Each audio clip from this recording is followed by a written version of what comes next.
Good evening. Another later episode here. We had to throw this episode together the other night when I realized that, again, I don't know how calendars work and could not figure out that we were going to do this episode on Friday night, this Friday coming up. And I reached out to Doug and I was like, doesn't football season start next Friday? And he's like, yeah. And I went, well, we need to scramble and put 6A together because we haven't done 6A yet. It's kind of important to do. So we scrambled and luckily Doug's schedule worked out. My schedule worked out to make it all work for tonight so we can get through 6A. Once we're done with tonight's breakdown, of course, that'll be all the classifications. And then at the end of the stream, we're going to give y'all kind of our game plan for the regular season and how we're going to handle that. So stay tuned for how that's going to break down. Other than that, let's welcome in like we always do. We'll welcome Doug in. Today's your day off, so I know you've been a little bit struggling with trying to get it going, but I appreciate you giving up your off day to come in, jump on and do this. Hey, it's always my pleasure. But yeah, you're absolutely right. I spent most of the day just doing nothing. So that time of year, but starting next week, I'll have plenty to do. Yeah, all weekend long. Just while you're at it, if you're a little bit lost or foggy or need something to do to get that going, check out my partner here, W Energy. Oh. Okay, they're a partner with mine, and it's a powder, and you get a little cup. I would drink one right now, but it's 9 o'clock at night here on the East Coast. Yeah. And if I drink this right now, my wife is not really going to like me. She's going to hate me more than she normally does. But this right here is a 30-day supply. It's like $39. And you just mix it in there with some cold water. And I don't do energy drinks. You've known me for a while, Doug. I've never been a Red Bull, a Monster, none of that stuff. Yeah. I don't like the way they taste. I don't like the crash you get from them. I've been drinking this stuff for over a week now. And I take it with me and I just kind of nurse it throughout the day when I start feeling a little, and it gives me a little bit of a boost. No crash, no sugars, got vitamin C and all that stuff in it. It's a really good energy drink. I enjoy it. It's mixed with water, so you hydrate also. Yeah. So, hey, you know what? That sounds great for the post office, to be honest with you. Dude, I'm not going to lie. They're always trying to find ways to hydrate, man. Trust me. Well, it's hydration. It's energy. It's made with coffee and fruit extract. So it's got your caffeine. This is Calio cream, which is like a dreamsicle flavor, kind of the best way to explain it. But just an idea, I mean, it's got 270% of your daily value of vitamin C, 94% of B. I mean, it's just loaded with vitamins and stuff. No sugars, none of that stuff. We'll talk about it later, man. But I'll get me some of that. I'll try it. And anybody else who's looking for a better solution, if you look up top scrolling, there's a website and also a promo code, which is SEC_Sean10, the number 10. That'll get you 10% off if you order from them. So just something to think about if you're looking for something a different alternative to the typical energy drink. So we'll jump off of there. So good intro, good talking, obviously glad we can get this going. So let's jump into Region 1. But before we get too in-depth, let's explain to all the people that may not understand. All the classifications we've done so far have been split in 2 divisions. 6A is also going to be split into 2 divisions, except they don't do it till the playoffs start.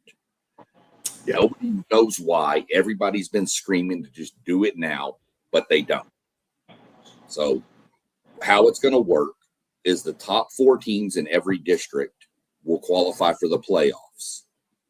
The 2 biggest enrollments will go Division I. The 2 smallest will go Division II. Yep. That's the difference in the 2. I don't like it. I don't think you like it either, but it's what we got. So that's what we're going to deal with. Yeah, not the greatest system, but most of the time the teams stay in certain divisions, but every once in a while, depending on who makes the playoffs, you might find a Katy in Division I, Right. which they're about 90% of the time they're in Division II, but right. And stuff like that. When we mentioned 6A, like we've always done, these are all schools that have 2,215 or more kids in them. And to put it in perspective, you can have a school like, I'm just going to throw it out there, Barbers Hill, that has 2,215. They could run in non-district or whatever and play a school like Allen with 7,000. So it's a pretty big disparity. So, but we'll get it all situated. We'll go through the regions and give an idea, of kind of who we think is going to go where in each district. So I'll let you start off. Give us your first thoughts on Region 1. Well, Region 1, it's gonna be South Lake Carroll or Dayton Guyer. I don't know who else. You have Odessa Permian, of course, but that region out there has the El Paso schools, right, John? Allen's in this region too. Yeah, but I expect him to be in Division I. So. Oh yeah, well we're just going to go straight through. Let's just go through the region because we don't know who's going to go Division I or II yet. And instead of having to jump back and forth, let's just go straight. Okay. Region. Good deal. Okay, well I'm still going to go South Lake or Dayton Guyer. I think Allen. They're supposed to be pretty good this year, Sean. Obviously, but they got a young quarterback. I thought he was a junior. I think he's a sophomore actually. Ty Snell. He's supposed to be pretty darn good. So, but I think they probably lost quite a bit. I want to say. Let me see. Yeah, Ty Snell is a sophomore too. He is a sophomore. Okay. Yeah. Okay. Look, I think they're pushing 6,800 kids over there this year at Allen, so they're going to have some depth. Yeah. But I don't know if they're going to beat Capel this year. I think Capel is going to be pretty darn good. So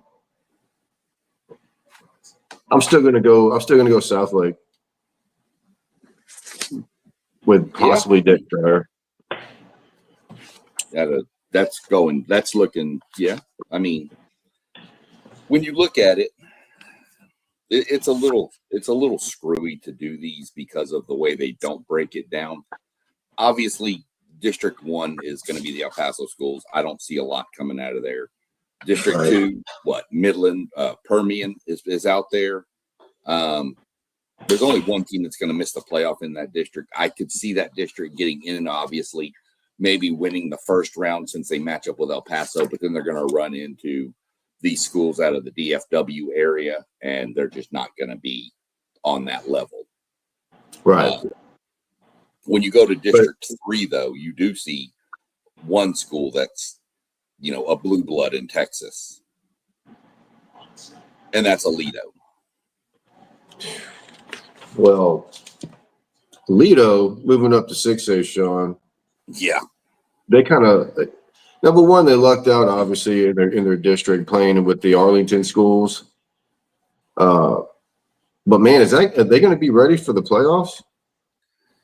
Well, because I know they open with North Crowley next weekend, which, by the way, welcome to 6A. My goodness. Yeah.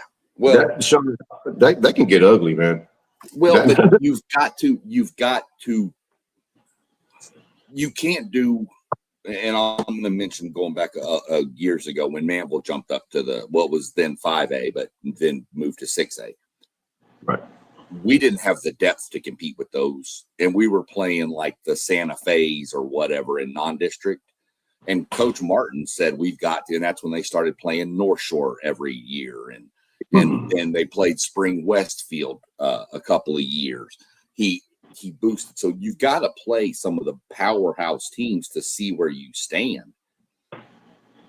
This program has won 12 state titles, most of all of them. They have not lost a district game in 130 games. Well, they're not going to lose this year either, a district game. No, because again, much like Highland Park, the UIL loves them. Right. Yeah. You know, but they did schedule up a little bit at least, because I think they had to. I mean, North Crowley, Midway, and then Euless Trinity. Yep. So they're gonna need to, but I still like Southlake there, John. I mean, they're only returning 7 on offense, of course, 0 on defense because they had 11 senior lettermen. Yeah. They have to replace Brock Boyd, a 5-star wide receiver at Ohio State. Yep. Who's going to play this year. But you know what? Who they got? They got Des Bryant Jr. Yeah. I might have heard of Des Bryant. He transferred from Colleyville Heritage. I didn't know he went there. He played at Colleyville Heritage last year. I think he's a junior. Yeah, probably. So the offense at Southlake is going to be dope. Their defense, I have no idea, but they're going to be relentless. But yep. Well, here's a little fact about Southlake. They returned 0 starters on defense, like you mentioned. Yeah. That's happened 2 times in that program's history. Both times they made it to the state championship game. But now they have a new coach too. Yep. So. Well, new coach, but I mean, I think he was promoted from the DC position. Sure. Which is smart. He was. Yeah, that's what you do when you have a program. You just promote from within, but right. It's still different. The kids don't, know necessarily. He had to be in charge of everything this time instead of just one thing. So we're going to see how Southlake plays out. I'll tell you a team I really like in Region 1 is Denton Geyer. Oh, man. Dude, Denton Geyer. And I think we said this about Denton Ryan too. But Denton Geyer, everybody needs to tune in and watch that defensive line. You have an Oregon commit, a Texas Tech commit, both on that defensive line. And then another junior, Logan Loki, who will probably have offers if he doesn't already. But yeah, he does. 2 Division I Power 4 commits on a D line. Yeah. And that Rowe kid is going to Oregon. Yep. Man, he's a monster. Yeah. He can play a little tight end too. But yeah. He's going to play. He'll play D line. I mean, they're only returning 5 starters on defense, Sean. I think it's almost the freaking entire defensive line, and maybe another guy. It's probably probably 3 defensive linemen, probably a linebacker, and probably a safety or something. But Denton Geyer's another one of those. They just plug and play. They've got kids in the pipeline waiting, so not too worried about Denton Geyer there. But that region in both. I'm sorry. That region in both divisions, man, is so freaking stacked. I mean, Allen, Capel. I think Capel got a quarterback. I think that's supposed to be really, really good. But the thing about Allen, Sean, I mean, they only returned 4 on offense, 3 on defense, and they had last year. I mean, they had 9 players signed Division I, so they got to replace all of that. Oh yeah, Capel, their quarterback. Last name is Zingelman. And Zingelman can single. You know what I mean? Yeah. 6'5", 225. 17 touchdown passes, 15 rushing touchdowns. So 17, 15, that's not bad. He's definitely a dual threat. So for sure. that region is stacked, brother. I mean, well, I'll say this. In my mind, Region 1 actually looks a little bit deeper than it has been in the past. Allen being over there, Permian, of course, Permian, Friday Night Lights, all that stuff. But, Geyer, Carroll, Prosper, there's a lot of good squads here. And then, oh, hey, by the way, here's 12-time state champion Alito too.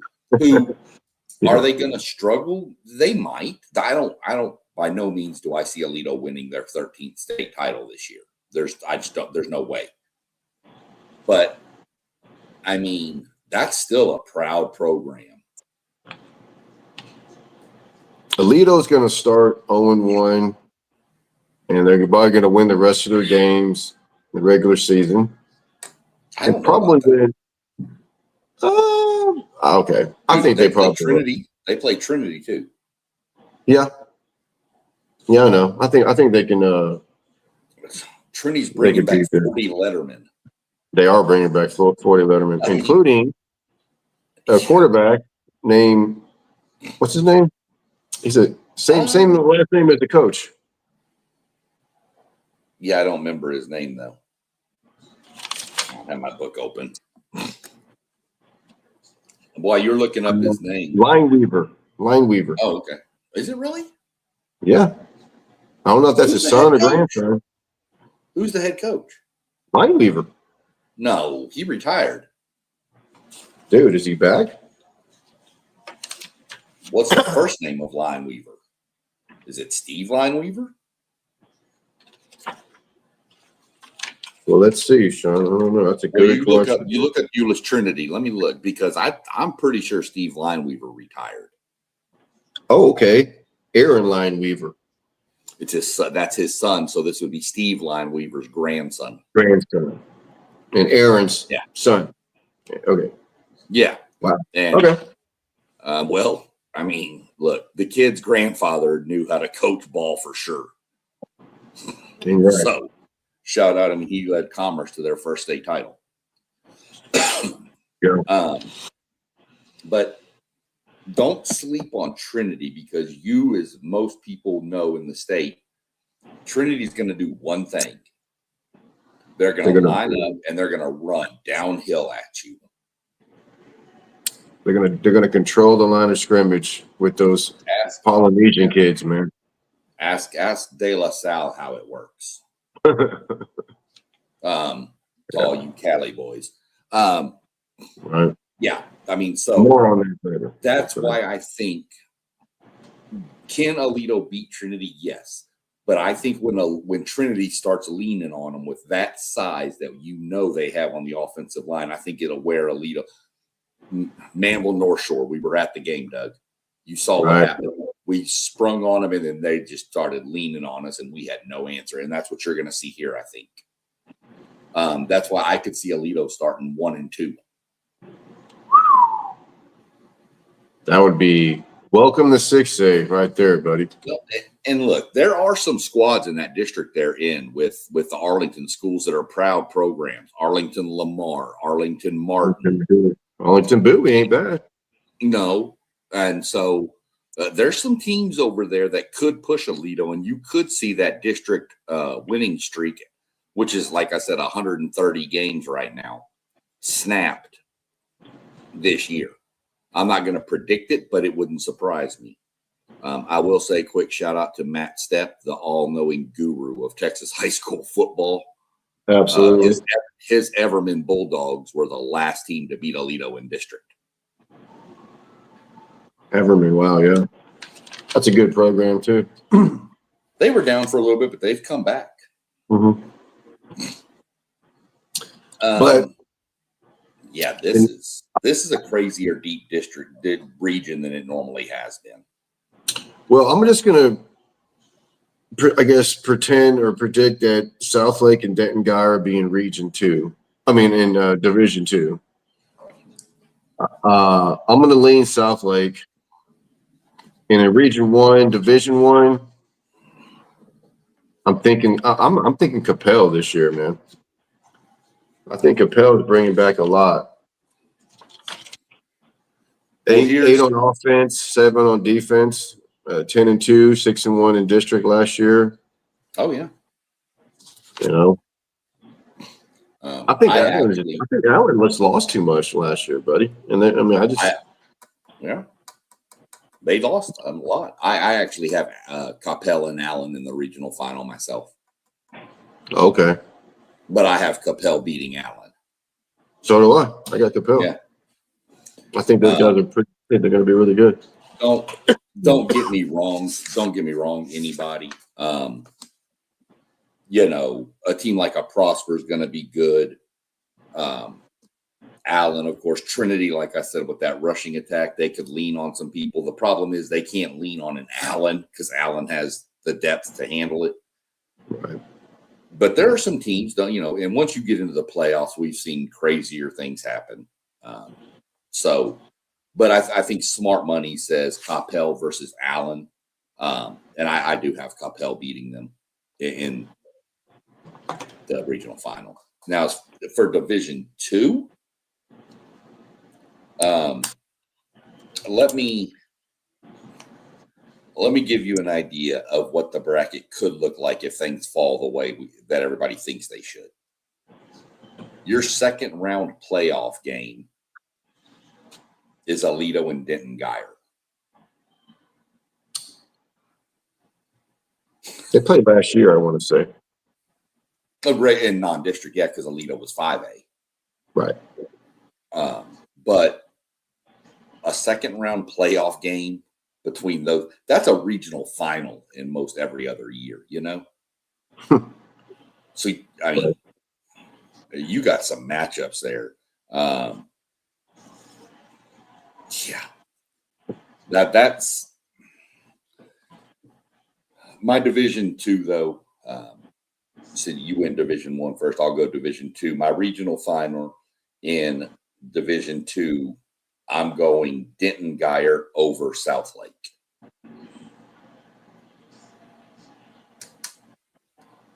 I got the opposite. I figured. I mean, to me, those are the 4 best teams in this whole region. What if they hook up though, Sean?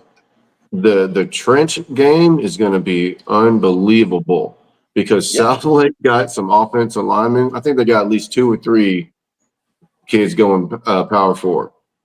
So that is going to be a freaking just a fun game to watch if you like trench warfare.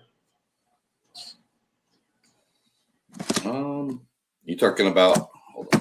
Not I get what you're saying, Doug. But artistically, our friend is back again. What's up, Artiste?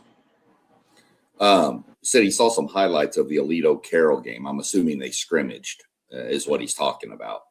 Let us know. What'd you see in the scrimmage? Yeah. I mean, I don't know if they've ever played a game. So let me know what you saw from the scrimmage artistically, because I didn't catch any highlights of that.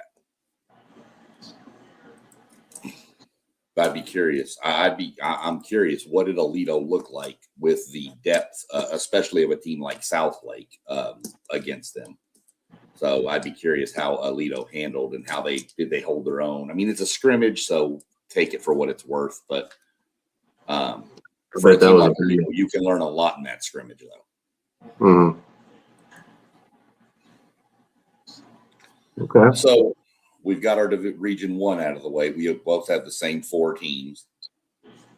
And just we have the same winner in Division 1 with Capel, and we have split in Division 2. You go Carroll, and I've got Guyer. Yeah. Now, we're going to get into Region 2. And depending on where you live, you'll say this is the toughest region in the state if you live up in the DFW Metroplex area. If you live in the Houston area, you're going to say this is not the toughest region. You're going to say the next one is. So let me put it this way by asterisking this. These are the two most loaded regions that we're fixing to get into, 2 and 3. I don't remember when a team from outside of these two regions last won state.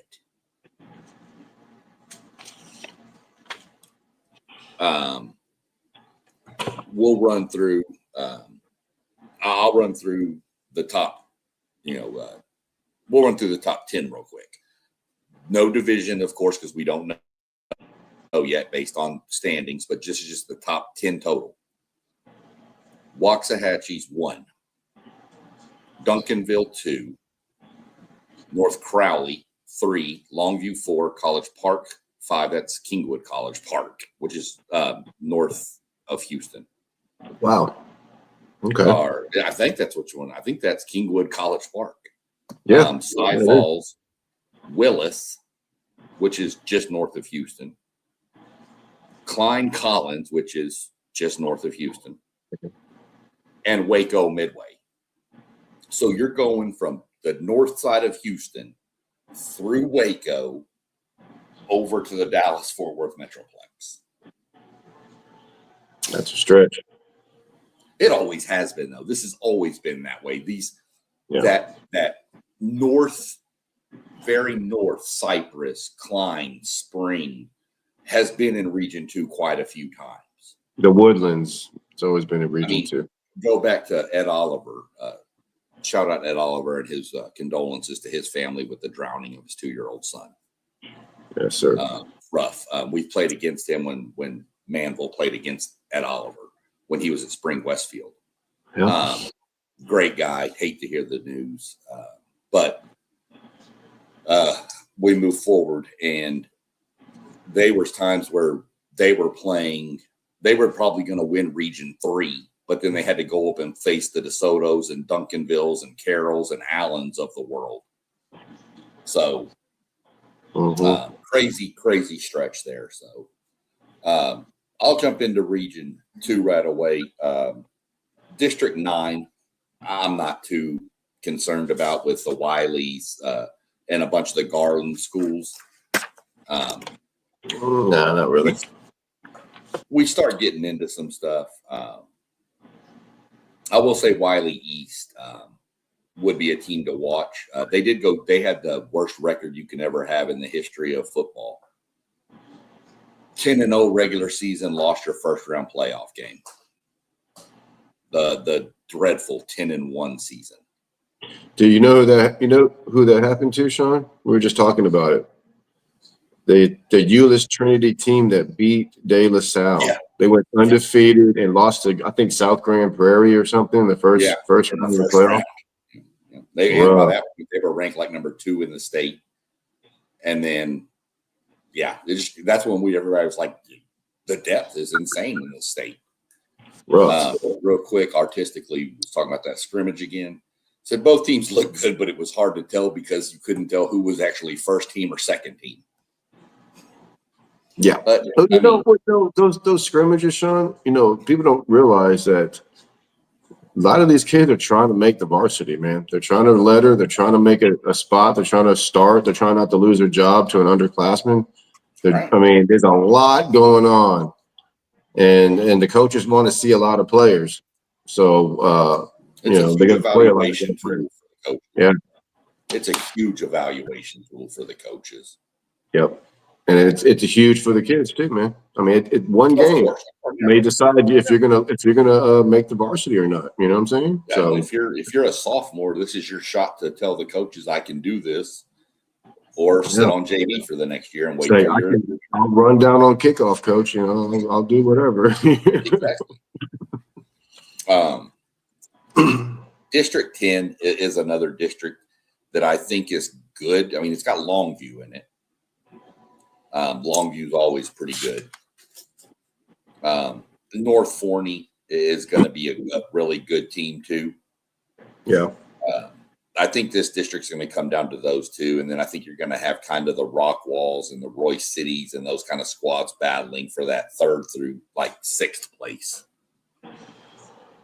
You know what, Sean? In that district, I'm kind of leaning North Forney, man, because they went 10-2 last year. They're bringing back 16 starters, eight on both sides of the ball.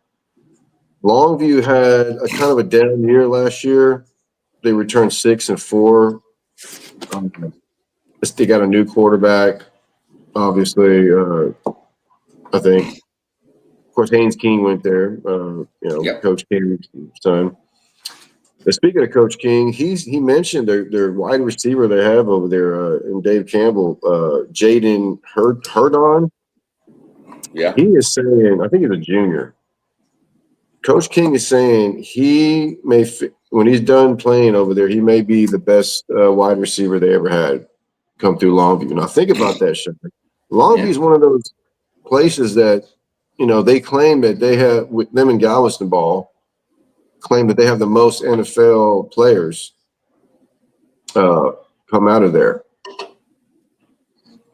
don't know if that's true or not, but I think Longview is up there with Galveston Ball, maybe DeSoto, something like that, with producing NFL talent. And he is saying this Jaden Herdon may be the best to come out of there. That's big time. Yeah. But I still like North Forney. They bring it back too much, bro. I mean, I'm going to go Longview. I'm not going to stand on going against Longview and what they've done year in and year out there. One thing Longview has to do. Longview has to quit this BS of trying to throw the ball all over the field. Longview has always been built on turn around, hand it off, and throw it when you need to, or after you've established the run. Yep. They got so involved with trying to just throw the ball last year that it cost them a couple of games. Mm-hmm. If Longview, they're going to have running backs out in Longview. You know that. Oh, God. They do. They do this year too, man. Turn around, hand the ball off, let it go, and then go from there with the passing game. But I get it's hard. If you've got a receiver that talented, it's hard to not want to get him the ball too. Yeah. So, but the problem is they can't rely on the passing game. That's never been Longview's strong suit. It never has. Even the days of Haynes King, it wasn't their strong suit. They ran the ball. So I'm going to go that Longview's going to get back to it. And we'll see. Those two are by far the two best teams in this district. So whenever that game happens, that's going to be your that's going to be championship game. Yeah. Definitely for district. Definitely for district. Yeah, that's what I meant. I didn't mean regional championship game. Man, this next district, Doug. The District of Doom, pretty much. Yeah. I mean, there's a couple of Districts of Doom. There's one down here in Houston too. Well, yeah, this one might be second in relation to District of Doom, but this one's real. It's a real close second. Let me tell you that. You start linking in with. Start off with the number one team in the state, at least in this region, Waxahachie. Then you've got perennial state contender Duncanville. You've got 2 years ago state champion North Crowley, who I think lost in the state semifinals or the regional final last year. Regional final. Crowley is going to be decent. Mansfield Lake Ridge is going to be good. Mansfield has exploded. They've got like 3 high schools now. But, I mean, Waxahachie, dude, they're loaded. They are loaded, bro. But here's your transfer stuff. Their starting stud linebacker transferred to Denton Ryan. Get out of here. Yeah. Well, So, I mean, yeah. yeah. I mean, what are you thinking there? Well, their head coach left too. Yeah. Can't remember where he went, I but don't know. they promoted within though. Smart. Their DC got the job. They're returning their quarterback, Meyer, 33 touchdowns last year, Sean. It's not bad. No. Of course, they got one of the best defensive backs in the country. What was that fella's name, man? Is it Snell? I think there's a lot of Snells out there. Yeah, I know. They're probably all I don't related. know. And he's another really good one. So Quick shout out. Hey, Bob. Glad to see you in the chat. Anything you want to mention or throw out there about some 6A high school football down in Texas, or any questions you have if you're not familiar with it, reach them out in the comments and we'll jump on it.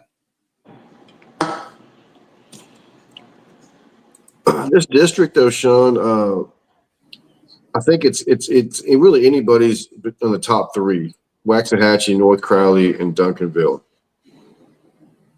I'm actually leaning Waxahachie to win the district, even though I think North Crowley's offense is going to be. North Crowley's returning everybody. I mean, I think 8 on offense and 8 on defense.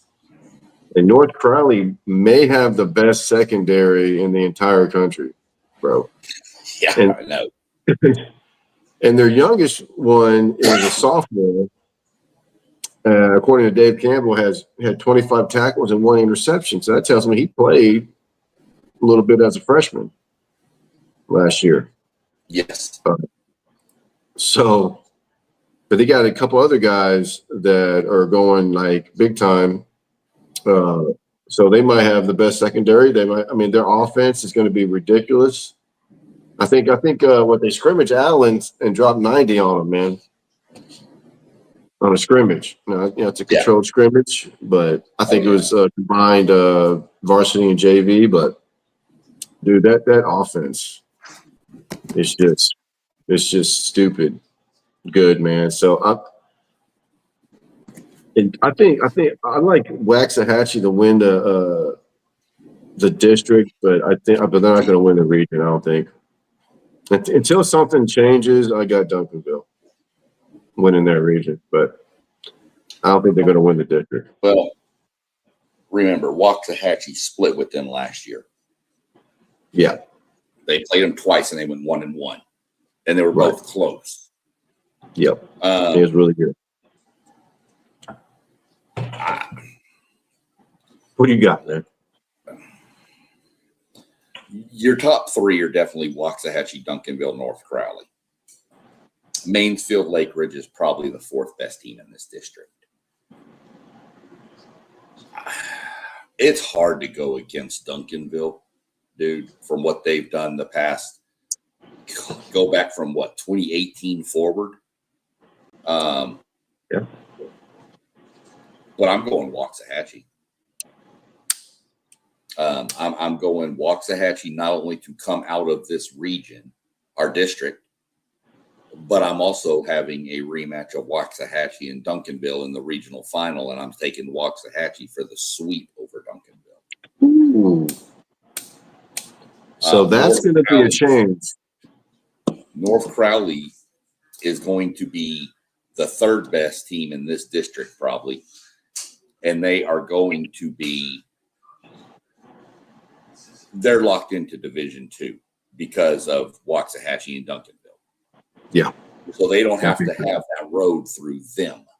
We'll get into theirs in a minute. What their playoff path would look like.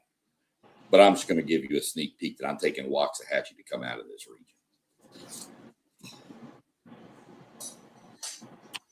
I got in Region 2, Division 1. I got Waxahachie and Duncanville. I think that's what you have too, right?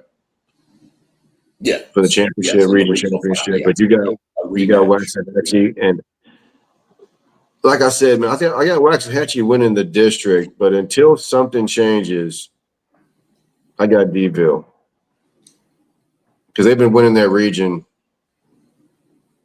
I don't know how many times. Yeah. You know, here's, but that's by far the toughest district in this region, and it's not close. no. But roll into 12-6A, where you run into the more of the Waco schools, those Central Texas-ish, Killeen, Harker Heights, Waco, Temple. Midway, Temple, blue front, white back or something. Their pants. They have some chant about their pants. Copper's Cove, man, that's a great name. Copperus. Well, Copperus. Their most famous alumni. Who's that? RG3. Okay. Yeah. Which, speaking of which, now that we mentioned RG3, you remember back in the day, Johnny Manziel, Mac Brown tried to get him to come to Texas as a safety. He did. That's why Johnny went to A&M. You realize that if you go listen to Robert Griffin III say it, he says Mac Brown told him he could come there to play safety. See, that's why Mac Brown fell off there late in recruiting, man. His last 4 or 5 years, he was trying to get all these safeties. It was that turned out to be Heisman Trophy winning quarterbacks. It was terrible. You know who wanted to come to Texas? He never offered. Well, Johnny Manziel, but Jameis Winston. Yeah, he wanted to come to Texas, and he's from somewhere else. He's not even from Texas. Because he tried to get him to go to safety. Probably, definitely, probably linebacker, probably defensive end or something. I don't know. I was just like, wow. Anyways, enough about that. You could have gone from RG3 to Manziel. I mean, you talk about a second. He really did. He really loved David Ash, dude. I think he thought he had Tim Tebow and David Ash. Yeah, well, he didn't. Except David couldn't take a hit. Tebow could. Yeah, I remember you hyping up David Ash to me, and that didn't work out well either. Oh, I hyped up Jalen Hurd too. Okay, that's true. So don't really say much, but continuing. Look, you mentioned Alito's playing Midway, right? Waco Midway. Yep. Which is actually Hewitt, but whatever. Got to give a shout out to Waco Midway and our good buddy Post Game and his Notre Dame Irish. Waco Midway has a Notre Dame running back commit on the roster. Lathan Wissington. That's a name. So keep an eye on that kid. I mean, obviously, if Notre Dame's recruiting him, he's probably pretty good at the running back position. He's probably not. Probably a smart kid too. Yeah, and I mean Notre Dame seems to have pretty good running backs, considering 2 were just drafted in the first round of the NFL. Yeah, running back you. Anybody? Maybe. So I wanted to give a shout out to Post Game about that. District 13. I mean, this district is always so crazy. It's the Woodlands area. Willis, Woodlands. Yeah. It's the Woodlands College Park. I said Kingwood earlier. I'm sorry. It was the Woodlands College Park. It's a very nice area, minus Cleveland right here. Right there. Yeah. And, I mean, everything else. Conroe's got some nice spots. Conroe has some spots you really want to avoid. But Willis is just an old country town out in the north side of Houston. Who went to Willis, though? Who went to Willis? Oh, yeah. DJ Lagway. DJ Lagway and Michael Bishop Jr. Michael Bishop Jr., brother, at the University of Texas. Well, I mean, and you always have the Woodlands in the mix. They've been quiet lately, man. I think they made more noise than 7-on-7 the past few years. They have, on the football field. But I mean, when you talked about this district in the past, this was the Woodlands to lose, and it's come on. Like I said, the Woodlands College Park, Willis used to be a doormat. You know this. Willis used to be terrible. Oh God, yeah, they were terrible. And then they brought in a new coach when they had Lagway, and he went to this just wide open aerial attack, and it just took off. And they're good, and they're going to be good again this year. But College Park is my pick to win this district. But we're going to see how the coaching change affects them because their head coach left to go coach at Atascocita. Well, hold on. The head coach at Atascocita retired? Yeah. That's right. That's right. Okay. I think Stark. Yeah. And Kyle Coates left, and he's now the coach at Atascocita now from College Park. So we're going to see how the coaching change affects. We're going to see what happens here. They have a quarterback and receiver duo in Camden Hughes and Julian Cromartie. Don't know if it's any offense to the other Cromartie from the NFL or if any relation there. Don't know. Antonio, I think. Don't know if there's any relation there or not. But College Park is going to be a threat. And so is Willis because they're both going to be in Division II. Oh, wait. Willis got that quarterback. It's supposed to be pretty good. Yeah, but they did lose. But they lost Duval everything. It was actually Jermaine Bishop, not Michael Bishop Jr., Jermaine Bishop. Yeah, Jermaine Bishop Jr., yeah. But they had a young quarterback last year. Was he a freshman or sophomore or something like that? Yeah, I think he was a true freshman. But you're going to have to find players to fill in around him. And I'm not going to say they won't, but Lincoln Frazier was his name, and he was a freshman last year, and they reached the regional final. So I think they're going to be good even with losing Bishop. But I think Kingwood College Park is going to be a little much, and the Woodlands is right there. So I'm going with those three, and then you could, figure out who you want for fourth. Those Conroe schools always beat up each other anyway. Right.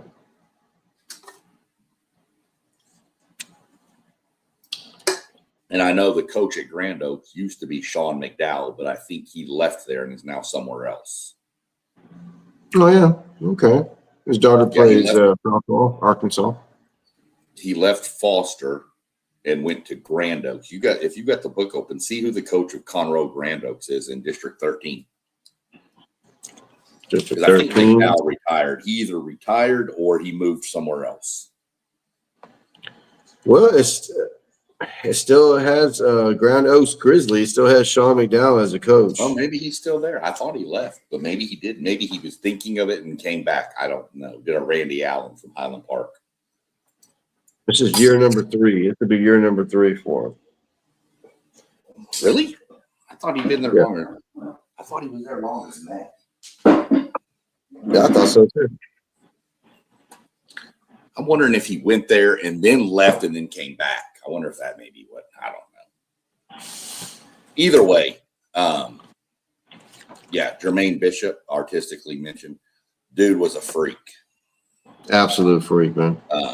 But replacing him is going to be tough. But anytime a freshman quarterback leads you to a regional final, the future is pretty bright. Well, he broke all the receiving records in the Houston area. Yeah. So he holds that. He's a record holder in the greater Houston area. So. Right. Which is saying some stuff because there's been some dudes come through there. Yeah. And we should see him this year at Texas, man. I don't see how they can keep him off the field. Special teams or something, man. But we'll see. Yeah. The next district, man, District 14. This is Spring Westfield and a bunch of everybody else's. It's the Aldine schools. Aldine's not like it used to be, No. Westfield has somehow stayed very competitive. There were years at Westfield where they had state championship type teams, but they got to play North Shore every year. You know, they end up losing those games, and that's tough. So I mean, and then you talk about two teams that have been high and then fall apart and then come back and be good and fall apart. Spring Decaney and Spring High. right. Those two go in such cycles where Decaney won that state title one year and then just fell off the face of the earth. Yep. Spring High had been good for the past few years and then they fell off the face of the earth. Yep. It just goes in such cycles with those schools. It's public school football, real public school football. Yeah. I mean, You know? So we'll go Spring Westfield, I think, is the head and shoulders of that district. Yeah. District 15, if you can figure out District 15, 6A, go right ahead, because this is the most jumbled district ever. These Klein schools with the Tomball schools, you see games here that are, Klein Collins will beat Tomball 59-0, and then Tomball Memorial will beat Klein Collins 48-0. This is the most wild ass district. But it really is. I think Klein Collins is going to be the head and shoulders of this district. They've won it 9 out of the past 11 years. And they reached the regional semis last year. They do lose a lot, though. So we'll see how they replace it.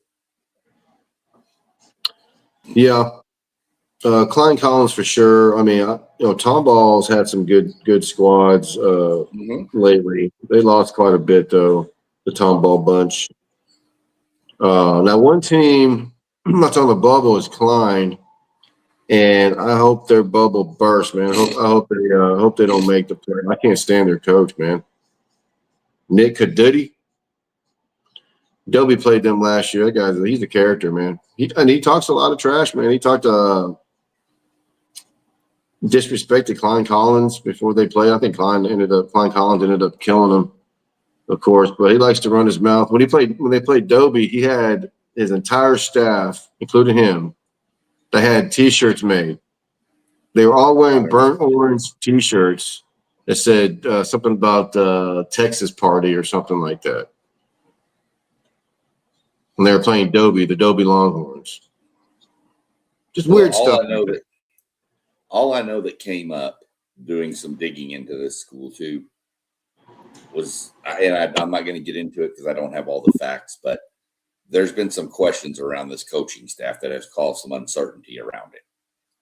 Yeah, I heard about that. So I don't know. I'm not going to get into it. So just know that that's a question. He's a character, man. I didn't really like. He rubbed me the wrong way, but whatever. Klein Collins. Watch.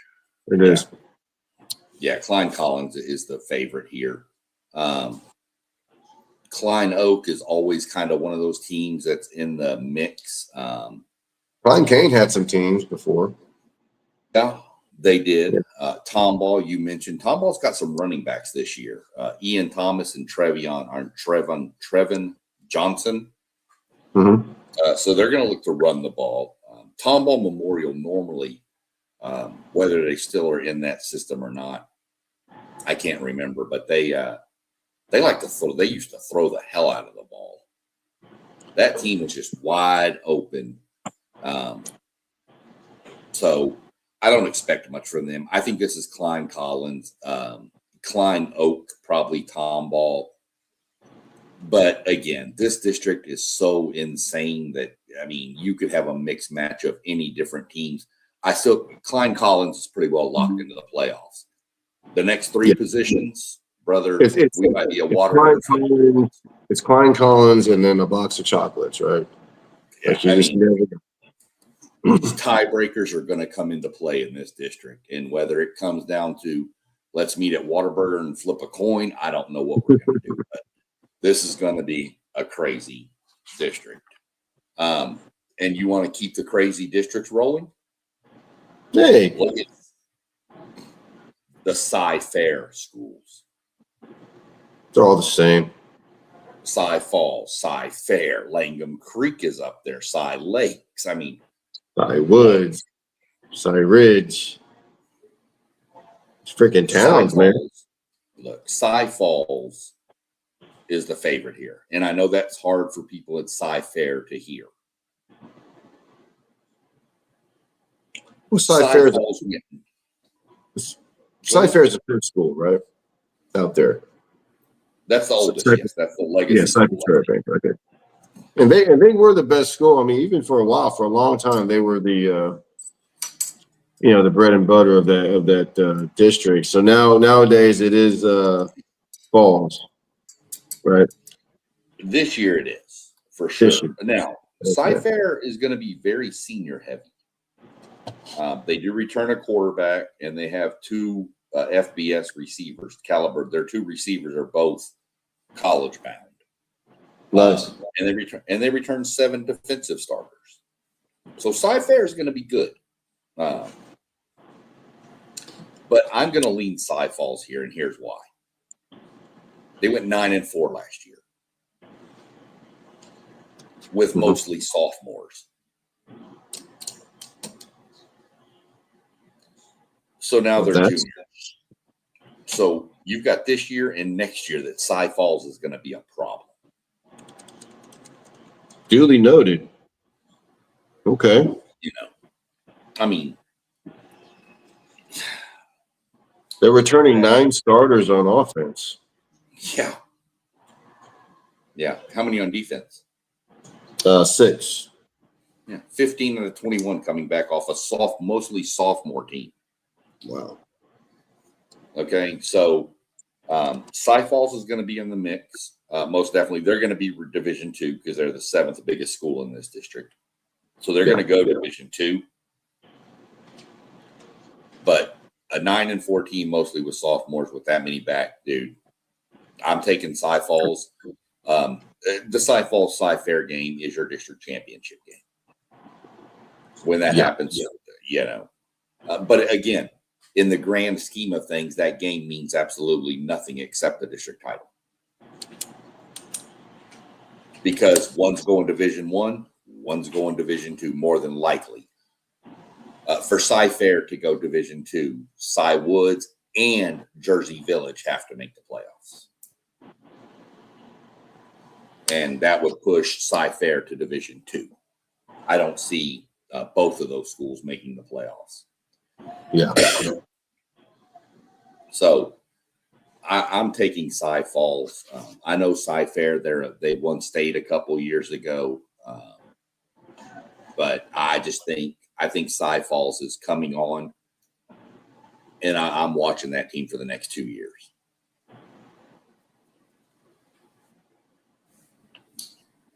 Gotcha. So am I now. Say that. So, looking at Division I, we've already mentioned that you're taking Duncanville over Waxahachie. I'm taking Waxahachie over Duncanville. Yeah. But when you get into Division II, you could have, there's some matchups.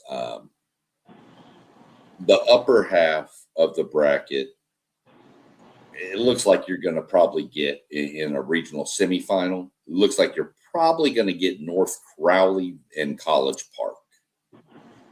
That's probably what I see there. And I think North Crowley is going to pretty much roll through that. Yeah, North Crowley or College Park, maybe Longview, North Crowley. I think it's North Crowley. I think they got too much offense and too much secondary. The bottom half of the bracket is where you'll find Longview, Harker Heights, I mentioned, Willis, and Cy Falls. So you've got Longview there, but I'm taking faith in this team. I've picked them to win the district. I'm going to take North Crowley versus Cy Falls in the regional final. Ooh, as juniors for their junior campaign. And I've got North Crowley beating them, by the way. Okay. Yeah, so we both have North Crowley. Yeah. just against different opponents. I think I got him with against Longview, but yeah, you had Longview, which is not a bad pick either. But I just think a 9-4. I think a regional semifinal team, with a bunch of sophomores. I think you can't go wrong there. You know what though? What about North Forney, man? North Forney's going to be good, but I think they're going to have to run into North Crowley sooner rather than later. Okay. That's probably why. That's probably why I don't like you. Because I like North Forney to win their district with Longview. Yeah. But if they're going to run into North Crowley first, then I mean that's just what it is. They would get, based on the way if everything falls, they would get Rowlett in the first round and then North Crowley in the second. Okay. Well, say goodnight to that one. Okay. I do like the North Forney team. I think you're right on that, but I can't take them over North Crowley. So now we'll shift down and jump into the big boys. What Doug and I would probably consider, based on where we were from, was that this is probably the toughest region in the whole state. The black and blue division, the black and blue district. Oh, yeah. This has by far, in my mind, the toughest district in the state. Yeah. There's not a district that's close to me. I mean, the top four can easily win this district. Anyone in the top four can win this district. Yeah, that's what's crazy is the power rankings. If you look at it, is the way I ranked it out was North Shore, CE King, Summer Creek, and Atascocita, and yes, they're all in the same district. Yeah. And then, oh, by the way, let's throw in Katy, Ridge Point, Shadow Creek, Austin Vandergrift, Dickinson, shout out Andre Ware. Yes, sir. Cy Ranch. You know, CE King. Yeah, we got CE King. CE King's up there. I mean, you haven't even mentioned teams yet like Pearland, perennial great team. Bridgeland, good team. Houston Lamar used to be a power. Yep. Man. Barbers Hill. I don't know. Barbers Hill being 12 kind of freaks me out because I just don't know about that yet. But we'll see. Yeah, that's a little high, honestly. When we get to them, we'll figure that out. But just according to Dave Campbell's, from that one district, North Shore is 2 in the state. CE King is 3. Summer Creek is 5, and Atascocita is 11. So all of that district is in the top 11. Yeah. So we're going to start right with the District of Doom. District 17-6A. We just mentioned all the teams in it. 17-6A, man. Well, I'm gonna go North Shore. Okay. Now they're only returning 4 starters on both sides of the ball, Sean, but it's North Shore. They reload. That's it.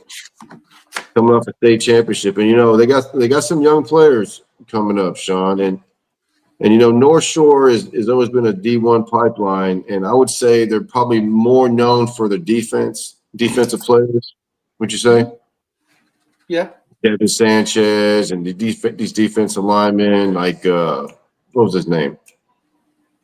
I'm all missing their names now, Sean. But which one? They have a plethora of defensive linemen. Well, they got another one coming up.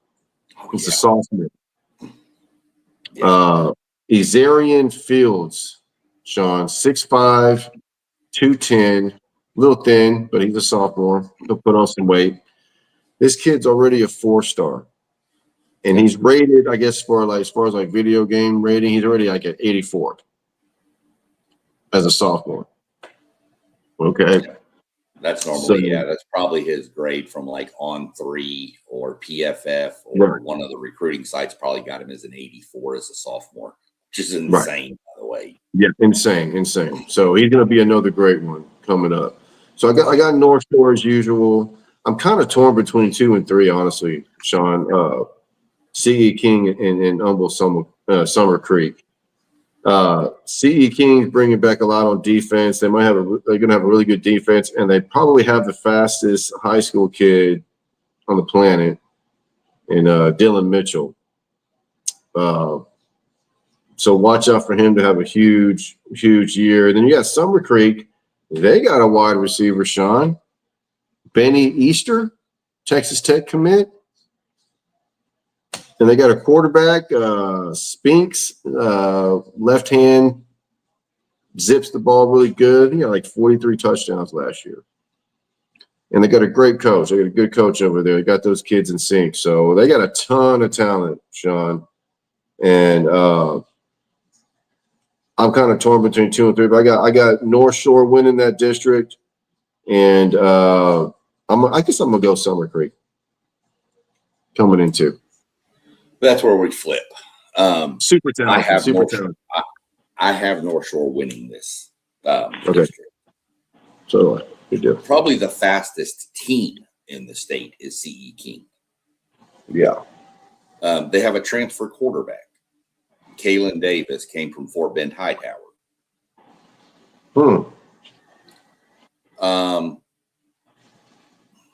They're obviously smaller than North Shore. And they're smaller than Summer Creek, who I expect to make the playoffs. So they'll be Division II. Same with Atascocita. Those are the 4 I have. Just remember, Atascocita is ranked number 11 in the state rankings, and they're 4th in this district. Right. But I'm going C.E. King over Summer Creek. But one crazy thing to remember about this district, the defending 6A Division I state champion is North Shore. Mm-hmm. Summer Creek beat them 27-0 last year. Sure did, man. And that stopped North Shore's district winning streak at 57. 57. We think that's big and long. And then we talked about Alito's 130. It's like triple. Double, I guess. Double and a half. But either way, this is the most dynamic district in the state, in my mind. 2 of these teams played for a state title last year. North Shore and C.E. King both.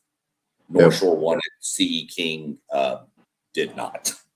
Right. We'll just leave it at that. But C.E. King was good for the first time in a while.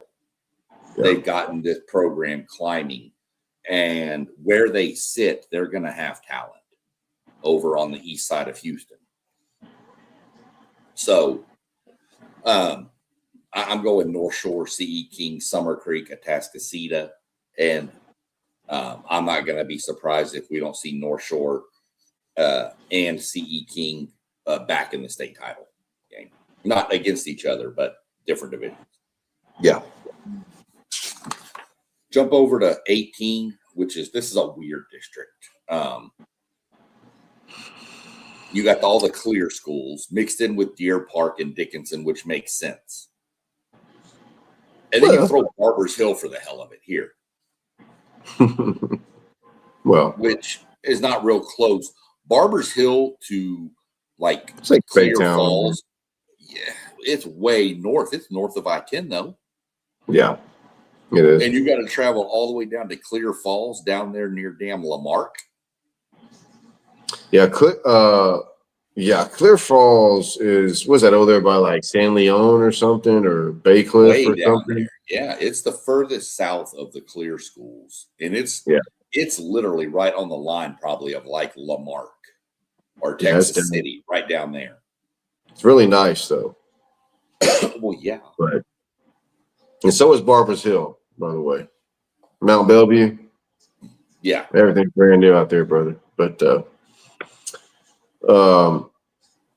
yeah, man, I got Dickinson in that district. I think it's going to be close, though, between Dickinson. I mean, they're not bringing much back on offense. There's 3 starters, 5 on defense. They were undefeated last year in district. So it's going to be tough. Deer Park, they're bringing back 12 starters. They got a quarterback, Sean, by the last name of LaFriends. And when I saw this name, Sean, it rang a bell. And I'm an old guy. And when I was playing back at Dobie, Deer Park was really good. Back in 94, 95, they're actually number one in the state for a while.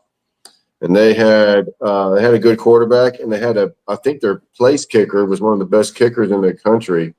And I believe his last name was LaFriends.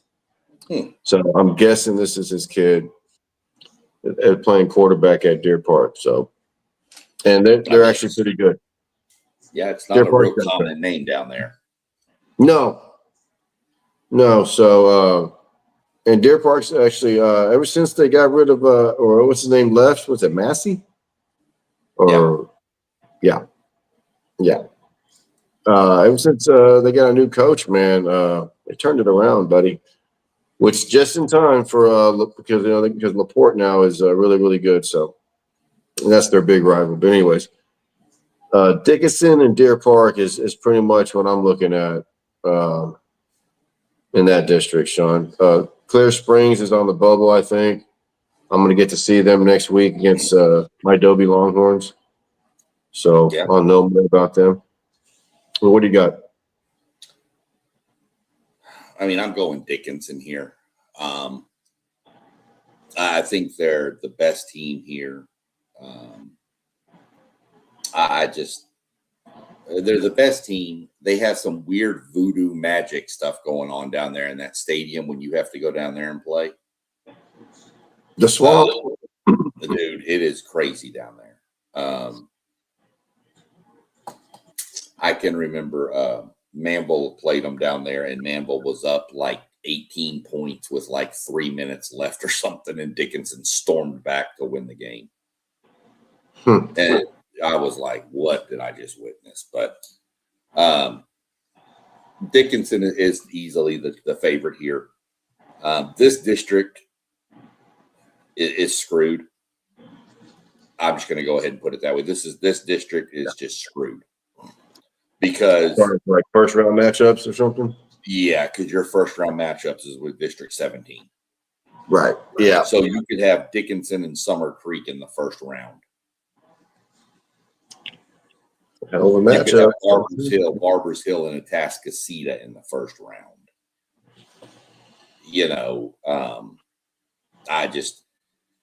This district is just screwed. I feel bad because I think Dickinson's really good. I'm just not sure Dickinson can get past the first round matchup with that other district. But I'll go Dickinson. I'm going to lean Barbers Hill to come in second in this district.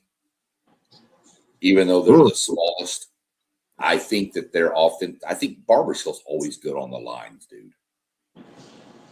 And if I'm not mistaken, who's their head coach now? It is Cody Simper. Cody Simper. Okay. They changed coaches, I guess. His first year was last year. Yeah. Okay, because they had the old coach from Cedar Park there. Okay. He went out there when what's his name? Tom, what was it, Westerberg or whatever from Allen took over as the AD out there. He came as the coach. So I'm going to go Dickinson, Barbers Hill, Deer Park, and then probably Clear Springs just because it's Clear Springs and they're the most probably other athletic team there. Now the fun one. Oh, yeah. The District of Doom 2.0. Well, kind of. I mean, we want it to be. I mean, it's definitely the District of Doom if your name is Rayburn, Brazos Wood, Memorial, or Alvan. Yeah. Man, look. This district comes down. I'm just going to say it, in my opinion. This is a 4-team district. You have a team in Dobie who I think can challenge for 4th place.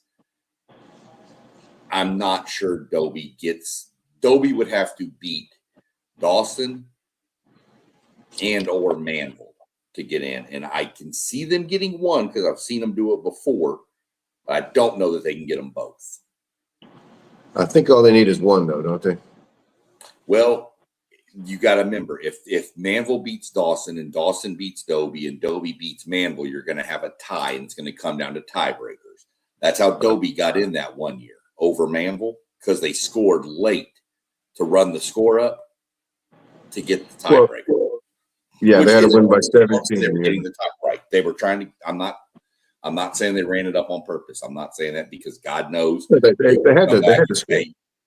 Yeah, they had to. Yeah. You could come back and tell me, though. I can remember Manville hanging 70 on us. So I do remember that.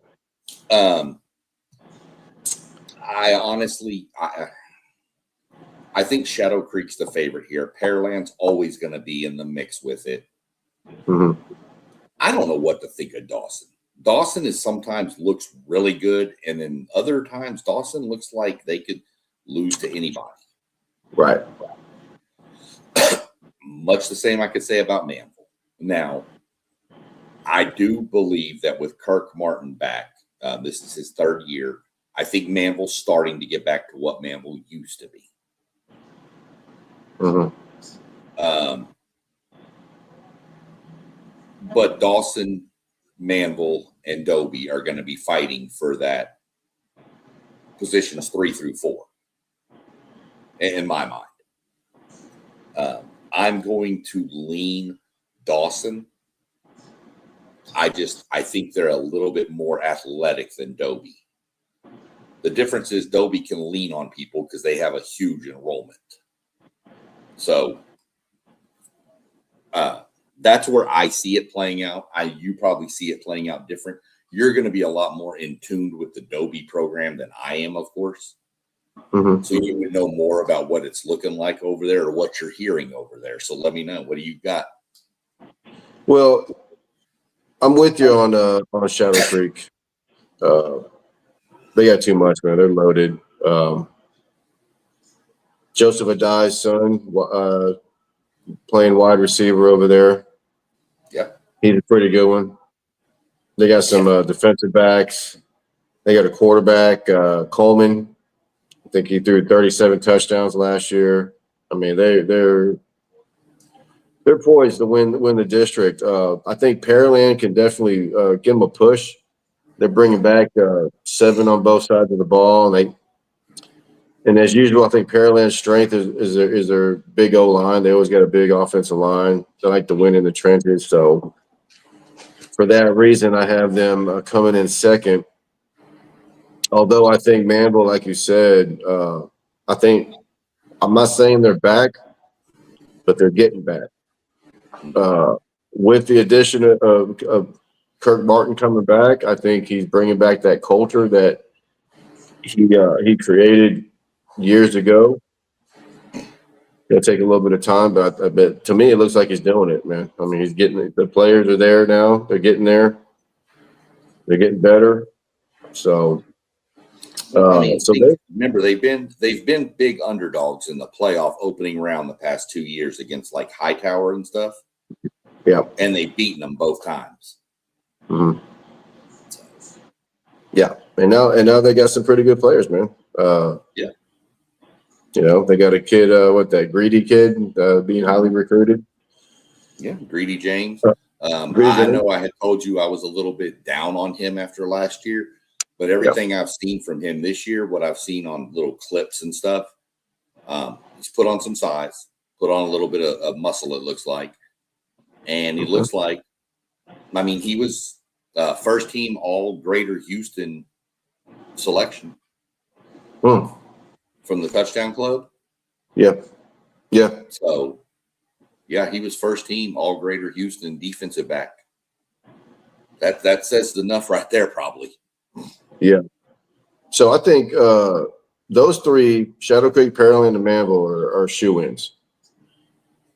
That 4th spot between Dawson and Dobie is going to be interesting, man. Like you said about Dawson, who knows, man? I mean, They were pretty good last year. They're bringing back 14 starters. It's going to be tough. I think Dobie. Huh?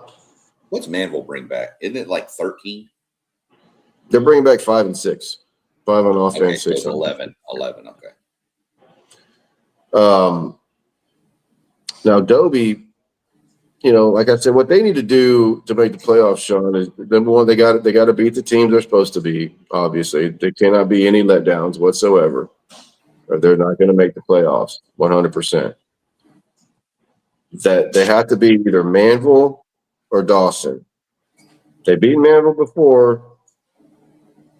Oh no, they've beaten Dawson before in the past. So I think their best shot is against Dawson. Now Dobie is bringing back 7 starters on offense, and their offense never seems to be the problem. It always seems to be the defense. Now this could be good or bad. They're only bringing back 1 starter from a not so great defense, but they do. I can tell you this, Sean. The last couple of years, they've had some really good freshman teams come in, mostly from Thompson Intermediate. They're going undefeated most of the year. They've been beating Pearland and Manville and all those kids. So they're gonna be relying heavily on some young players. Now they got a good running game. They got 3 running backs: a senior, a junior, and a sophomore. The senior Taylor's is 5'10", 180 pounds, runs a 4.5. That's pretty good. Coach Fitzmaurice, who's a Adobe alum, really likes their running back Owens. Also, he's a junior, not a big kid, only 5'7", runs a 4.4.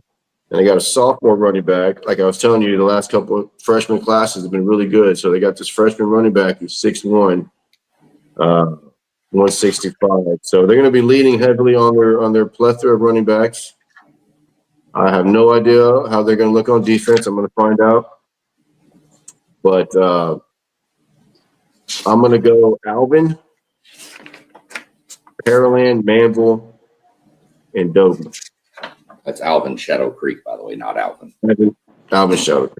Excuse me. You're not picking Alvin to win the district. If you are, let's put some money right now. Not the Yellow Jackets. I'm going to tell you a name to watch out for from Manville, too, is wide receiver Carter St. Junius. Who? Yeah, Carter St. Junius. I'm telling you, he's a wide receiver at Manville. Watch that kid. Watch him. He is a star. Okay, he is the next in the line of the Manville receiving crew. Great. Was he a sophomore, junior? I actually think he's going to be a senior this year. But okay. He's been on the radar since he was a sophomore. He's like 6'3"-ish. Yeah. He's the next one. I'm not going to be honest. I'm going to be honest, Doug. I'm going to kind of just flip through the rest of this region. There's really not much else here. The only other district that's really kind of interesting is, and it's not even really interesting, it's the district that's easy to pick, and that's the Katy district with 22-6A. I mean, that's Katy and then everybody else. Pato's been down. Jordan's not too bad. Yeah, they're okay, but they're not Katy level. No. No, I think it's Katy and Jordan in that district for sure. Yeah, and I actually think Katie's going to have a heck of a year, Sean. They're only bringing back 3 starters on offense, but I don't think that even matters the way they're methodical on offense. I mean, if they do happen to have a really good player on offense, and watch out, but I don't know if they really have any big-time players on offense. Yeah. But defensively, Sean, they're returning 7 starters, and I'm kind of shocked that they actually, the way I determine whether or not Katy is going to make a run at the state championship is if Katy has any type of FBS talent. If they got 3 or 4 kids, watch out. And I think they might actually have that this year, Sean, especially on the defense. I know they got an offensive lineman. I've seen him on listed on both, like one on offense, one on defense. I don't know if he plays both or if he's mainly offensive lineman. They got a defensive end that's supposed to be highly recruited. They have a linebacker that's not on Dave Campbell's because he transferred from Kingwood. Hall, something like the HAUG or something like that. Yeah. He was a Longhorn commit. He decommitted. A lot of linebackers over there, but he's supposed to be pretty good, Sean. And he might be a 4-star. Now, remember back when they had Patty Fisher was a 3-star. He was pretty good. And when Katy has some D1 talent, man, and I think they got a defensive back as well that's being recruited Division I. So I'm thinking Katy's going to have a bounce back year this year. As a matter of fact, they're my sleeper this year, and that crazy ass Division II with North Crowley and all those guys. So yeah, the crazy thing, the way the brackets play out in the playoffs is North Shore and Summer Creek would be on the top half of the bracket, and Katy and Cy Ranch would be on the bottom half. Katy would have the easiest path through. My regional final is North Shore versus Katy. For Division I've got I? Katy going Division I, yes. Oh, wow. You're going to go Division I? Yes. Yep. I mean, they do get a pretty good enrollment, man. 3,400. Well, let me get back to it. So not the biggest school. They're probably the third biggest school? Fourth? Let me see. I got Jordan, Branch, and Lakes bigger than them. Yeah. Jordan, Branch, and Lakes. And see, my playoff teams I have are Jordan, Katy, Tompkins, and Maid Creek. Okay. So that would put Katy Maiden Division Creek. I. Yeah, because Maiden Creek's 2,800. So, okay, so Cinco Ranch don't make the playoffs. Cinco Ranch would go Division I. Right. But I don't have them making the playoffs. Wow, Katy into Division I, which you get Katy North Shore. Okay, well then, okay. Let me rephrase this then. If Katy falls into Division II, they are my sleeper for a state championship. Yeah. Division I, I gotta seriously think about that one, buddy. But I think they have the defense to do it this year. Yeah, if Katy goes Division II, I think it's their region to win.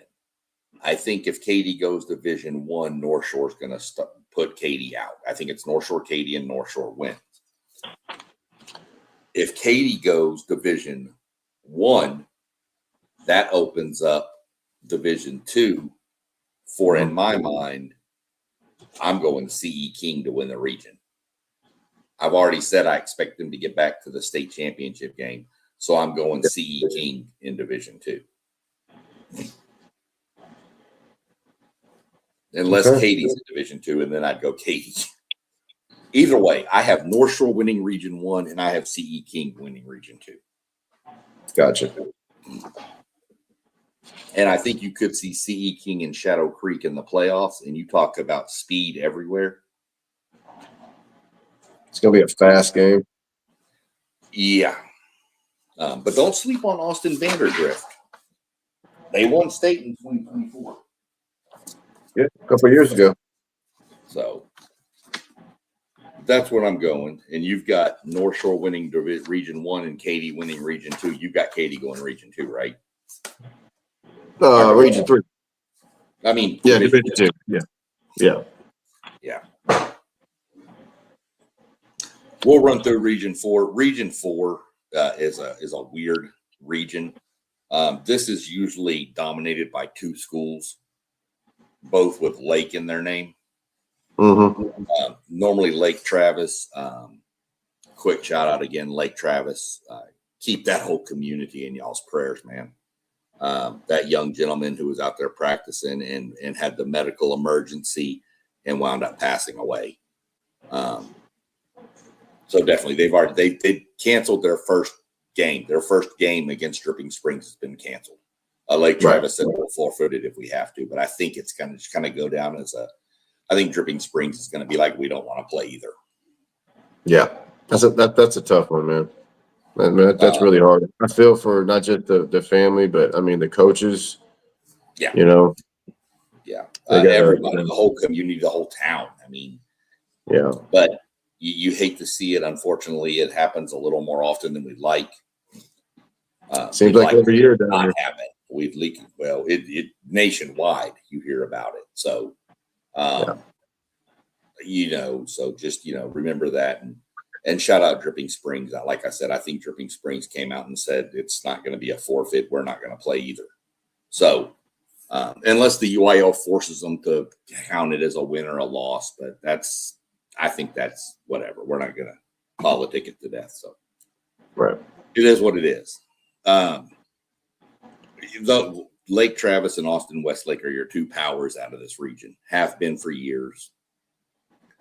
But you got some new blood this year.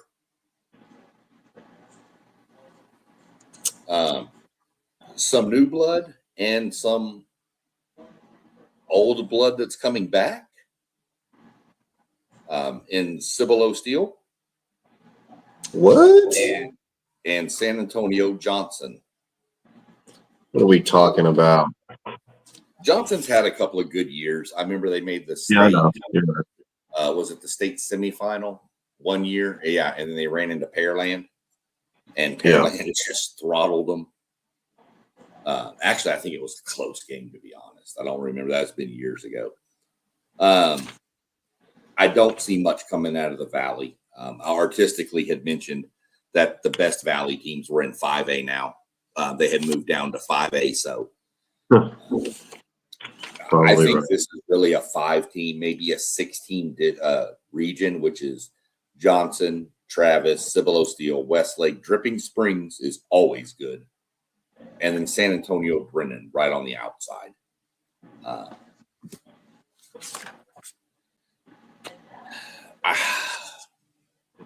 I don't know. I mean, Lake Travis has got to be the favorite in their district. Westlake, I don't know what to think of them right now, to be honest, Doug. Last year was their worst record since 2014. They went 7-4. Yep.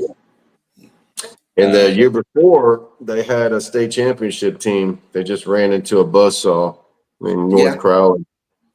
Remember, they dominated North Shore to get there. Yeah. 35-10 at Reliant in Houston. Destroyed was that them. one in Houston? Or was that one? Yeah. I thought that one was in Austin. Okay.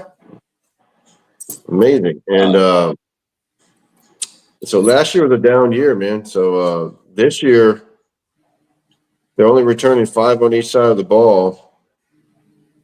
I think this is the first year in 8 years they didn't make it to the semifinal. Yeah. Which is pretty crazy. That's insane. That just tells you the talent that's come out of over there. Well, I guess they've been down because, I mean, this year their best prospect is offensive lineman, Jonathan Cook, going to Texas, the University of Texas. They got a new quarterback. I don't know who that is. They have a freshman running back, Sean. I don't know if you heard of this kid, Cooper Jones. He's a freshman, 50 offers. Damn. The kid is about to play his first high school down of football against Inglewood, California this week. Another out-of-state matchup, Sean. This time it's actually a public school from Inglewood. I give props to Inglewood. You know, they actually came down to Texas last year, Sean, and played Midland. Beat Midland 35-34. Midland went 3-7. Inglewood went 6-6. Now they're coming to play Westlake, and I can tell you, Sean, the California people are already making excuses. They're playing down. They're downplaying Inglewood as if they don't have any players, and they're making Westlake to be one of the best teams in Texas. And just to go over, go ahead. Most years they'd be right. Right. Most years, the team from California coming to play Westlake is not going to end well for that team. Right. Not public school. Let me put it that way. Public school. This is a little bit different. This is an Austin Westlake team that we don't really know a lot about. Let me look at their ranking real quick. Yeah, they're 23rd in the state. So, I mean, which is good to be 23rd in 6A, but they're not world beaters. But most people are thinking this game's going to be close. But if you look on paper, Sean, as far as prospect goes, Inglewood is pretty loaded, bro. They got two defensive linemen. I think one of them is committed to A&M. I don't know if Miles Smith possibly. Mm-hmm. He's a 5-star guy. Yeah. They got another blue chipper defensive lineman, Elijah Harmon, 6'3", 300. Quarterback is 6'2", 185. They got a athlete, Duval Williams. He's going to Cal. They got another cornerback, I believe going to Washington State. So they got more talent. And they're facing a Westlake team that I don't think they have anybody on the defense. But watch these kids fly around the football. This is going to be I like Westlake in this game, obviously, but you know, like I said, I like these out-of-state matchups. This is a good one with the public school. I just think a lot of people just don't give Inglewood a chance, even though they have more talent. You know, but that's Texas football for you, buddy. You don't have to have most of the talent, you know. So. But I love to see this Cooper Jones kid, man. This freshman running back. You kidding me? 50 offers? Yeah, I got it wrong by artistically. Thanks for correcting that. I thought he mentioned last time that 5A, the best teams in the Valley went from 6A to 5A. I was wrong. It's the reverse. The best teams in the Valley went 5A to 6A. PSJA, FAR, San Juan, Alamo, North, and Edinburgh, Vela. Both moved up to 6A. He says Vela moved up. They opted up to 6A, and PSJA just made it in by a few people, by a very small number. So I don't see much coming out of the Valley when they got to run into that San Antonio and Austin area that kind of turns their season. I'd love to see it, but I just don't see it right now. I think there's too much talent in that area. I'm going to give you a quick sleeper team that I have. And it's coming out of District 27 6A. 27 6A. We got, don't tell me, let me guess. San Antonio Piper. That's them. That's a brand new school up there in San Antonio, up there by the Smithson Valley area. I know this because my best friend since the 3rd grade lives up there. He's an engineer, makes good money. His son, which happens to be my nephew, through my best friend, his name is Colin Webb. He plays basketball. Come basketball season, watch out for that kid. Okay. They call him White Chocolate. Okay. Well, they're moving up to 6A. Yes, they are. But brother, they're loaded. They're good, They've man. Got a stud quarterback in Chase Lyons. They've got a 4-star wide receiver in Carson Lacombe. Last year in the district they were in, they got an MVP of the district who had 129 tackles last season. I don't think they beat Steele due to maybe depth, but I think they pushed Steele. And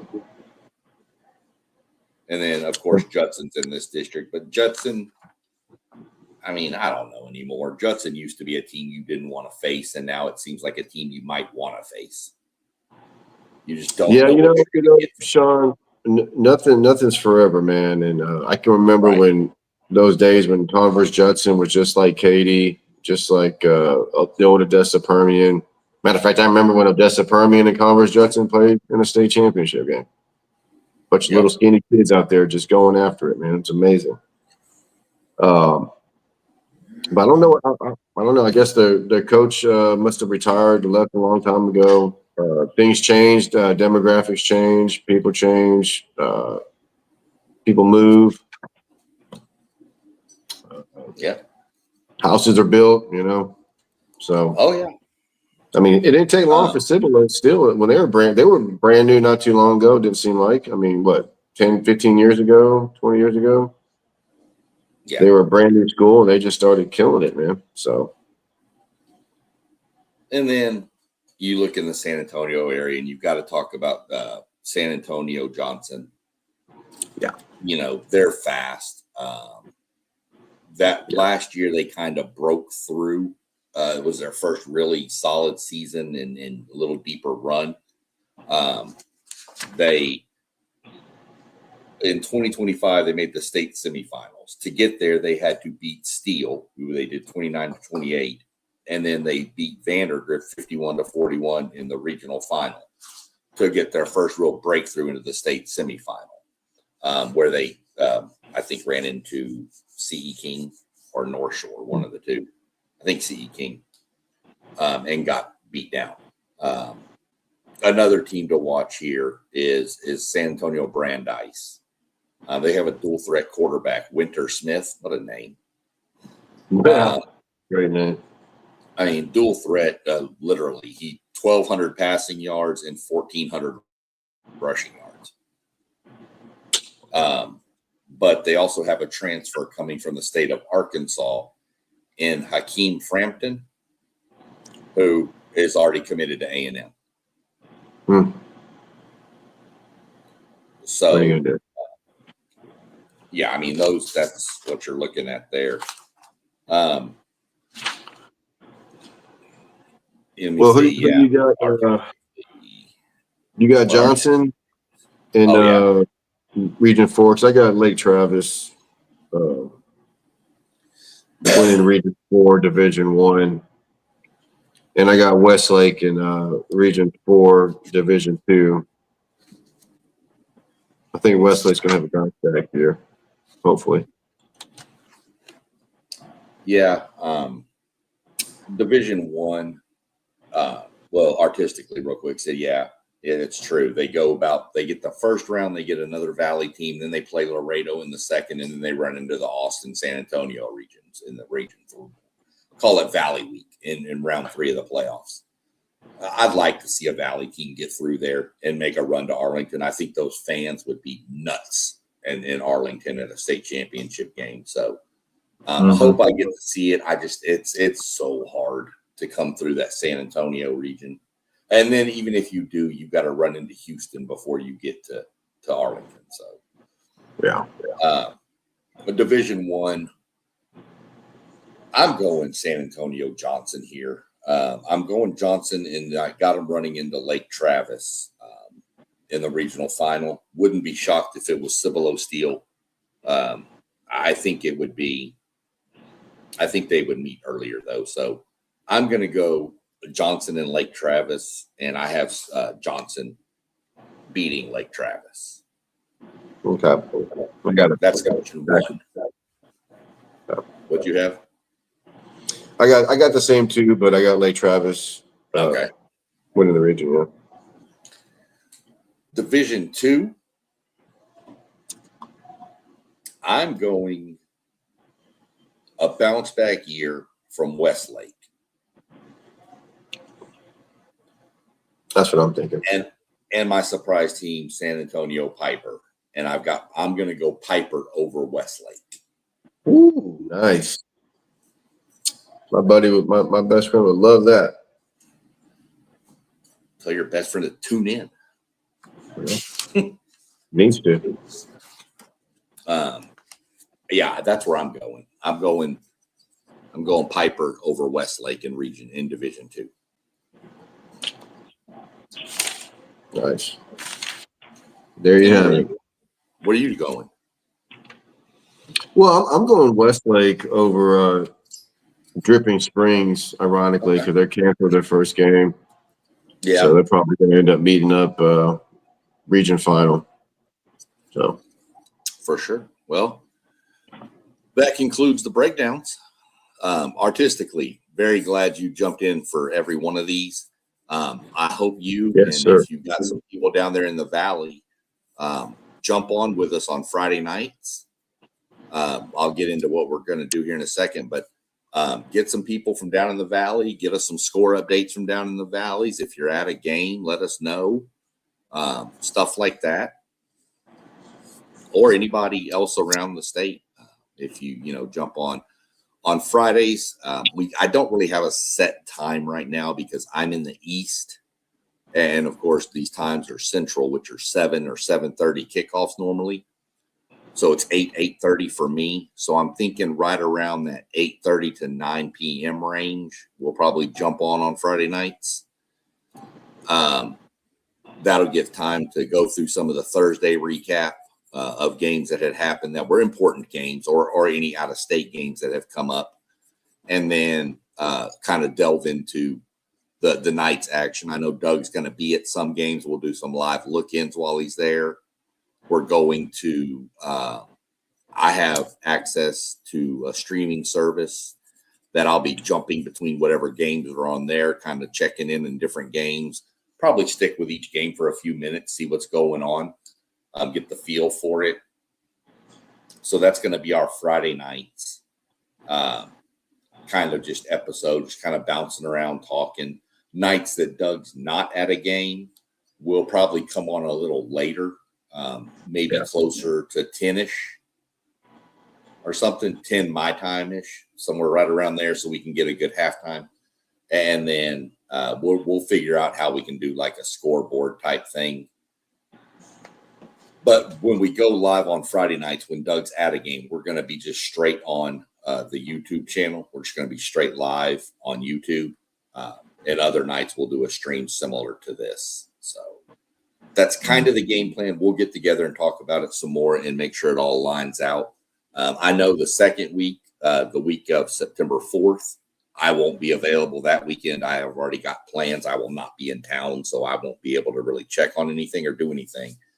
So we're going to miss that week, but we'll be back after that. That's going to be non-district stuff anyway. The third week is when we really start rolling into district games. Right. So we'll get together and talk about it, but for sure y'all do that.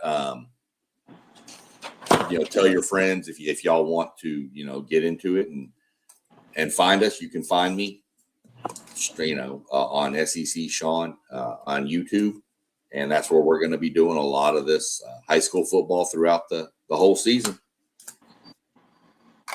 All right, I'm going to get out of here. Pushing almost 11 o'clock up here. Get ready for bed. I got work tomorrow. Plus, I'm old. Me too. Time. Glad to see you jumping back in. And artistically, as I said, always for sure. Artiste. We'll get together and see what y'all got from down in the valley and go from there. So appreciate you jumping on late at night. Go do what you do, and we'll catch up later in the week. All right, brother. Talk to you soon, man. All right. Have a good night. Bye. You too.